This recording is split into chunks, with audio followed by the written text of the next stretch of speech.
Welcome students to the chapter Evans tries an O-level of Vistas written by Colin Dexter.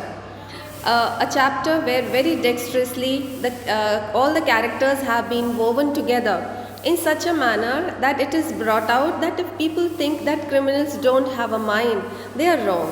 Because criminals do have a mind, and between crime and punishment, it's a race of intelligence. One who is more witty, one who is more intelligent will of course win this race. So one who is tried, one who is able to conquer, like if it is the punishment, they are able to catch the criminal, and if it is the criminal will of course escape. So why I am telling you this story is about Evans, who is a criminal and who has been kept in jail for a long time. His past record, people used to call him Evans the Brick. The reason he used to break the jail quite often.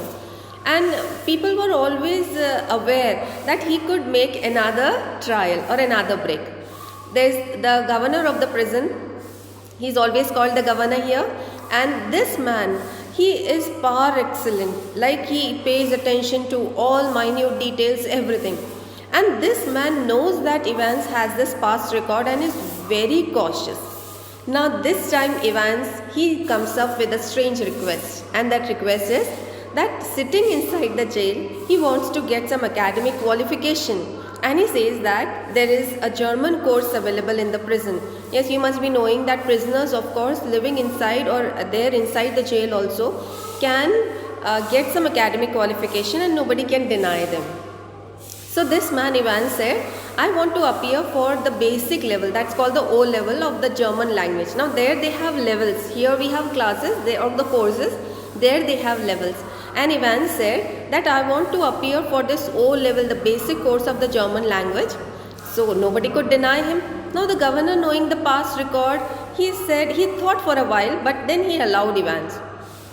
After reading the chapter, you'll realize what a clever fellow Evans was. He made a very good plan, a foolproof plan. And because of this, he escaped from the prison. But I'm not going to tell you the end. The end of the chapter, you will first of all think, what is this end of the chapter? But of course, he used this O-level German language, like this O-level for escape, as a medium of escape. Now, you will find in this chapter, as I'll go through this chapter now, you'll find that the governor made every arrangement. Like Evans was made to sit in his own cell. An invigilator was brought there. He was not sent anywhere. The invigilator was brought there, and things were like so carefully planned. Everybody was on their toes, and everybody was very careful that Evans does not use this as a medium of escape. But Evans escaped. And how did he escape? Let us first of all discuss this, and then I'll begin the chapter. Now, if I say that this man is sitting in his own prison and appearing for a paper, what can be the best method of escape? There is this cell, Evans is sitting on one side, the invigilator is sitting on one side. What can be the best possible method? Yes, everybody would think of it. He takes a sharp object, holds this man, and then he wants to escape by keeping himself safe. Second, he injures the invigilator, takes the dress up of the invigilator and goes out as the invigilator, posing as the invigilator. Now this was the second method. Evans tried the third method. And what was that third method? He called his friend as the invigilator. Like his friends went to the invigilator's house. They bound him, they gagged him. Then one of them took the dress up of the invigilator, came to the help of Evans, came for the help of Evans, helped Evans in so that Evans looks exactly like him. Then this invigilator goes back. Evans stays back. He has got the full dress up of the invigilator. He injures himself and he pretends that I am the invigilator. And it is not so simple, because it's not so simple to fool everybody around. There are so many people and the very clever governor also. How did he fool them? That is the art of this chapter to understand. Yes, criminals do have a mind, and we marvel at how Colin Dexter has written this chapter. Of course, it's a fictitious chapter. We don't consider it to be real. It's not real. And that's why a warning has been given in the beginning. But let us first of all discuss all the characters, and slowly as we proceed the chapter, you will be able to understand it better. So let us see the characters. The characters, first is the secretary of the examination board. Yes, if Evans has to appear for an exam, he requires the consent of the secretary. Like CBSE also has got the secretary like that. The governor of HM prison, I said he is always called the governor. James Evans, that's his full name. His actual full name is James Roderick Evans. So it sounds like it is not a prisoner.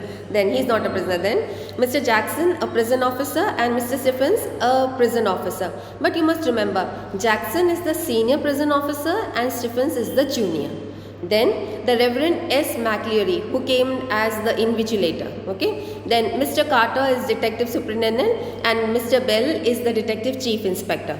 So now there is a detective superintendent also, because if a criminal escapes, then the detective, of course, the agencies, they have to see and catch him back. Then Mr. Bell is the detective chief inspector. Now there is a warning in the beginning. All precautions have been taken to see to it that the O-level German examination arranged in the prison for Evans does not provide him with any means of escape.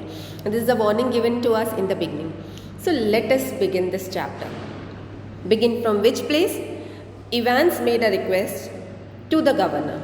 Governor made a request to the secretary, because first of all he requires the permission of the secretary. Now see this conversation between the governor and the secretary. So prepare this chapter with portions, and then only you will be able to understand it better, because it's not our understanding, it's how we have to write question answers in the board. That is more important, because this chapter can be understood very well in one reading also, but we should understand how we have to write answers in the board. So how we have to see, the first portion is the conversation between governor and the secretary of the examination board. So let us see, and remember, circle the time is March. It was in early March when the secretary of the examinations board received the call from Oxford prison. It's a slightly unusual request, governor, but I don't see why we should try to help just the one fellow you say. He said, of course, this particular request is so unusual, but can we help him? Okay. That's it. Chap called Evans started 9 classes in O-level German last September. Students, in this chapter you have to note down the mistakes of the governor. This was one of his mistakes. He provided a German tutor to Evans from September, and then he asked the secretary in March.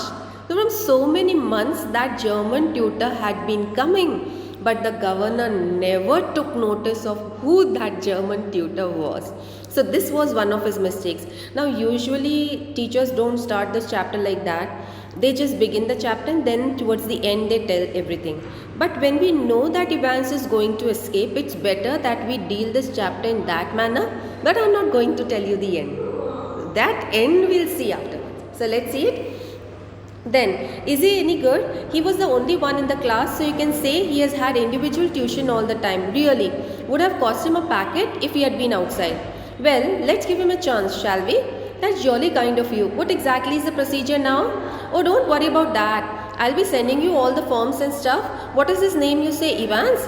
James Roderick Evans. It sounded rather grand because it doesn't seem like it is the name of a criminal. Then, just one thing, governor. He's not violent sort of fellow, is he? I don't want to know his criminal record or anything like that, but now the secretary was very careful. And he said that I want to know whether that person is violent or not, because he was, of course, he had to be careful of his invigilator. Then, no, there's no record of violence, quite a pleasant sort of chap. Now, the governor was in fact saving Evans, and he said, yes, the man is very pleasant. They tell me, bit of a card really. One of the stars at the Christmas concert, imitations, you know, the sort of thing, Mike Yardwood stuff. No, he's just a congenital kleptomaniac. So was he taking it seriously or he was just taking it too lightly? He said, he's just a congenital kleptomaniac. Congenital means by birth. And kleptomaniac is a person who's not a criminal, but a person who can't stop himself from picking up objects. So it is a psychological disorder. So he's just a congenital kleptomaniac. Was he taking Evans's disease very lightly? Yes. That's all. The governor was tempted to add something else, but he thought better of it. He'd look after that particular side of thing himself. Was the governor confident of himself? Yes. Presumably, said the secretary, you can arrange a room where, no problem, he's in a cell of his own. If you have no objections, he can sit in the exam in there. That's fine. And we could easily get one of the parsons from St. Mary's Max to invigilate if that's fine. Yes, they seem to have a lot of parsons there, don't they? The two men chuckled good-naturedly and the secretary had a final thought. At least there's one thing. You shouldn't have much trouble keeping him incommunicado, should you? Now here you have to notice something. The secretary was very careful. He asked him, this person, what is his name? Then he said, he is not violent. Is he violent? I mean, he's inquiring about that. And then, do you think so the governor was as careful as that? No, because he was taking things lightly. He said, he's just a congenital kleptomaniac. He is very pleasant and I have kept him incommunicado. Incommunicado means he has got no conversation with anybody. He forgot that from September the German tutor had been coming. So now from this conversation, what do you make out? You make out is that the secretary was careful, but the governor was not that much careful. So you have to note it down what were the details that the governor furnished to the secretary. Then the governor chuckled politely once more, reiterated his thanks and slowly cradled the phone. So now comes the second portion. The truth of Evans. So this is one just small paragraph and see it carefully what was Evans's truth, or you can be asked the question as why was Evans called Evans the Brick. So let us see. Evans the Brick, as the prison officers called him. Thrice he had escaped from prison, and but for the recent wave of unrest in the maximum security establishments up north, he wouldn't now be gracing the governor's premises in Oxford. What does this mean? This was his last chance, because after this he was going to be shifted to another jail. So maybe Evans also knew that this was going to be his last chance and he was going to avail that opportunity. And the governor was going to make absolutely certain that he wouldn't be disgracing them. Not that Evans was a real burden, just a persistent, nagging presence. You have to underline this: persistent, continuous, nagging, troublesome. Evans was not that it was a burden or something having Evans in the prison, but yes, people had to be careful every time. So he became a troublesome person for everybody. Then, persistent, nagging presence. He'd be alright in Oxford though. The governor would see to it personally. And besides, there was just a possibility that Evans was genuinely interested in the O-level German exam. Just a slight possibility, just a very slight possibility. If you are asked, why did the governor permit Evans? Because he thought in his mind, first of all, you can't refuse a criminal. And second thing is, he thought in his mind, maybe there is a slight possibility that he is genuinely interested. So why should I refuse? So he allowed. Then, now onward students, you have to be very careful of the time. The exam was supposed to be on 8th June. Now on 7th June in the evening, something happened. So let us see what happened, and after that I am going to stop. At 8:30 p.m. on Monday 7th June, that is one day before the exam, Evans's German tutors shook him by the hand in the heavily guarded recreational block. This was the block where Evans was. It was called recreational block, just across from D wing. Good luck, Herr Evans. I don't know how to speak German, so this must be spoken in some other manner. But he spoke in German. Pardon? Now this shows that Evans from September till March did not know what the German tutor was saying. He said, pardon? I said, good luck for tomorrow. Oh, thanks, Dankeschön. Dankeschön means thanking, okay? You haven't a cat in a hell's chance of getting through, of course. The tutor said, I know you will not pass, because he knew that he was not listening and paying attention. I may surprise everybody. Now this sentence had two meanings here. I may surprise everybody by passing the exam, or I may surprise everybody by escaping. Tutor could not understand. Maybe he understood, he did not react. Because the writer also will keep us in that mystery, suspense. Then, I may surprise everybody, said Evans. At 8:30 the following morning, that means the day of the exam, 8:30. Two people came in Evans's cell. Who were these two people? Jackson and Stephens. I told you Jackson is the senior prison officer and Stephens is the junior. And here there were mistakes made by Jackson. What were those mistakes? That is our next question. Now we have done two portions of the chapter. Conversation between the secretary and Evans. The second is the truth of Evans. The third is why did Evans say I may surprise everybody? And this is the fourth question. I'm sorry, this is the fourth one. So let us begin. At 8:30 the following morning, Evans had a visitor, two visitors in fact. He tucked his grubby dirty string vest into his equally grubby trousers and stood up from his bunk smiling cheerfully. Morning, Mr. Jackson, this is indeed an honor. Jackson was a senior prison officer on D Wing, and he and Evans had already become warm enemies. The reason? Jackson always had to be on his toes looking at Evans. He hated Evans like anything, and Evans hated Jackson because Jackson was very careful. Then, warm enemies. At Jackson's side stood Officer Stephens, a burly, surly looking man, only recently recruited to the profession. He was new. Then Jackson nodded curtly. And how's our little Einstein this morning then? Wasn't he a mathematician, Mr. Jackson? I think he was a Jew, Mr. Jackson. Now, why did I speak this? Because this was Evans's natural accent. He said, I think he was a Jew. He doesn't say he. So this you have to be careful of, because later on Evans has to copy down the invigilator's voice, and how quickly he changes it. Reason? We have been given some reason on the second page. Evans was a mimicry artist, and that's why he was one of the stars at the Christmas concert, and this helped him. You have to notice the difference afterwards. Okay. Evans's face was unshaven and he wore a filthy looking red and white bobble hat upon his head. Give me a chance, Mr. Jackson. I was just going to shave when you busted. Like, I was just going to shave, and he had thick hair and thick beard and everything. He was shaving that day. Then, which reminds me, Jackson turned on his eyes on Stephens. Make sure you take his razor out of the cell when he has finished scraping that ugly mug of his. Clear? One of these days he'll do us all a favor and cut his bloody throat.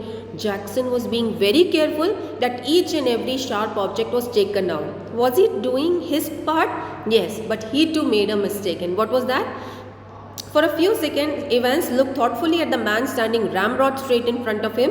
A string of Second World War medals were proudly paraded over his left breast pocket. Mr. Jackson, was it you who took my nail scissors away? Evans had always worried about his hands, because earlier people used to cut the nails with the help of nail scissors if they did not have the nail clippers. Then, look, and your nail file too? Jackson said, not only that, I took your nail file also. With that we gave shape to the nails. Look, for a moment Evans's eyes smoldered dangerously. His eyes were burning with anger. The reason? For the whole night, he had the first thing to look like the invigilator, he had to cut his hair. And he had not got that nail scissors, so he cut his hair with the help of razor blade, and that is a very tedious job. And that made him angry at Jackson. His eyes burned. Then, orders of the governor, Evans. This is said by Jackson in a sarcastic manner. He leaned forward and leered, his voice dropping to a harsh, contemptuous whisper. You want to complain?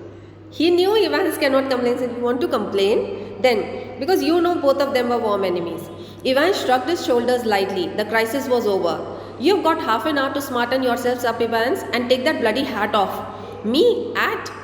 Evans put his right hand lovingly on top of the filthy woolen and smiled sadly. Do you know, Mr. Jackson, is the only thing that's ever brought me any sort of lucky charm of life. Kind of lucky charm, if you know what I mean. And today I thought, well, with me exam and all that, was Evans emotionally blackmailing Jackson? Yes, because under that hat he had hidden the part that he has cut his hair. And Evans usually used to tie his hair, and he had long hair, and he used just tie that hair. That day he was wearing that hat. And Jackson's mistake that he did not force Evans to remove that hat. What is the reason? Just see here. Buried somewhere in Jackson was a tiny core of compassion, and Evans knew it. Tiny core of compassion, yes, some friendliness was there in Jackson. Evans emotionally blackmailed Jackson here. Then, just this one, then Shirley Temple. If there was one thing that Jackson genuinely loathed about Evans, it was his long wavy hair and get shaving. He said, okay, shave, and afterwards I'll come. So I'm stopping here. Till here we have done at what happened at 8:30 in the morning. His exam was going to it was going to start at 9:15. So here is where 8:30 a.m. onwards everything started. Thank you.